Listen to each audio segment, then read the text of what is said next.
But yeah, next topic we switching over to basketball, you guys. We got Luka Doncic and the Dallas Mavericks. So Luka faces his 16th suspension for technical in the loss 110-104 over the Hornets. He said that he's been frustrated and no longer having fun playing. They lost 6 games straight of their last games and are now 36-39. Okay, so this is my thing before I let you. This is my thing with Luka, just him himself. I feel like he's a great shooter. He's a great player, offensive player, but he's a whiny baby to me. I feel like he wants every call, every, tap, everything. And when he doesn't get it, it's like he gets an attitude. He gets, you know what I mean? Instead of just, okay, let's just keep playing. You're not going to get every call. I mean, LeBron didn't when he, against that game with the Celtics when he, and that was a clear foul. So, but I mean, it's just the whiny, with these players, like they don't like they don't know how to take a look, a foul or a hit. And he did it to himself. I mean, this is his 16th suspension. Yeah, for yeah, fouls? 16 tech, yeah. Like I said, he's an exciting player. And another thing with the Mavericks itself, I'm just going to speak for that team in general, they do not play defense. And that is the big problem. They got Kylie, they got Luka, they got a good team, but y'all are not playing defense. So that has a lot to do with it. I mean, like I said, and I always said this, offense can win games, but defense wins championships. And if you don't have defense, you can't. It's no way. It's no way you can do it. Like I said, because think about it, you're playing against another great team in the champion or in the playoffs. You're in the playoffs. You're playing a lot of great teams. But how do you stand out? How do you, stand out and be effective in stopping a team so that you can win and advance to the next team and so forth? So they need to play defense. They don't play defense, and that's a problem. They need to learn how to force the other teams to play the game that they want to play. Exactly, that too, right. And it's like Kyrie, he doesn't play defense. He's a great player. Recently, they had a thing where one of the they were booing him, and one of the fans said something, and he went over there and told the fan, say it to my face and this and that. So he's engaging more with the fans. And I mean, how do you feel about that? I think any fan engagement should be positive and not negative because they play for the fans. I mean, the fans are kind of what makes these teams. Without the fans, there aren't teams. Facts.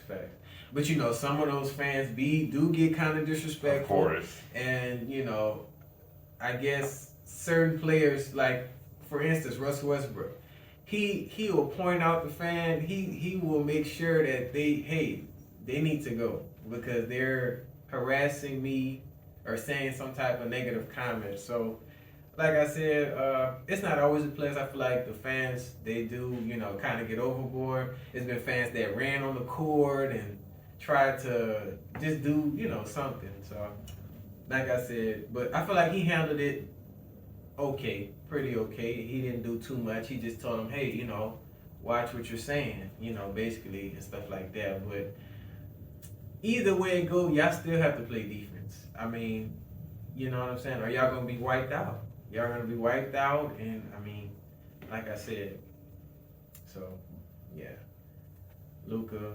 But yeah, all right, you guys, I'm going to switch it over to my co-host, James. What do we have? So we're taking a look at the National Football League, NFL, and Yes. Recently, Travis Kelce, he's the tight end for the Kansas City Yep. Chiefs. He's won 2 Super Bowls with the team. Mm-hmm. He was asked about his pre-draft visit to the Dallas Cowboys, and it did not go well for him. And one of the reasons is he was suspended during his tenure at University of Cincinnati for cannabis use. Mm-hmm. And he was suspended for a whole year. He missed the whole season. And during the pre-draft visit to the Cowboys, they said, so, what's going on with this? Can you explain this to us? Yeah. And he pretty much just told them, a little defensively, if you're worried that I have a marijuana problem, then just don't draft me. Mm-hmm. And they didn't. They came really close to drafting him, though. The thing is, he would have sat on the bench behind Jason Witten for years, and he might not have ever developed into the elite tight end that he's become. Yeah. I know he's the go-to receiver for Patrick Mahomes. Yeah. I mean, he should be thankful that he was still given that opportunity based off of that situation. Because, like I said, nobody, especially if you're being defensive about something that's, they don't want that in their organization. So, you got to get with the program.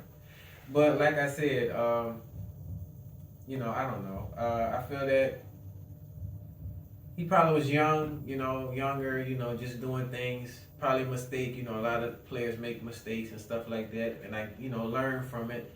But like I said, he should just stay humble, I feel like. But yeah, he's definitely an elite tight end. I've seen him play with the Chiefs. He's definitely elite. But you can be elite and still be humble at the same time. So, yeah.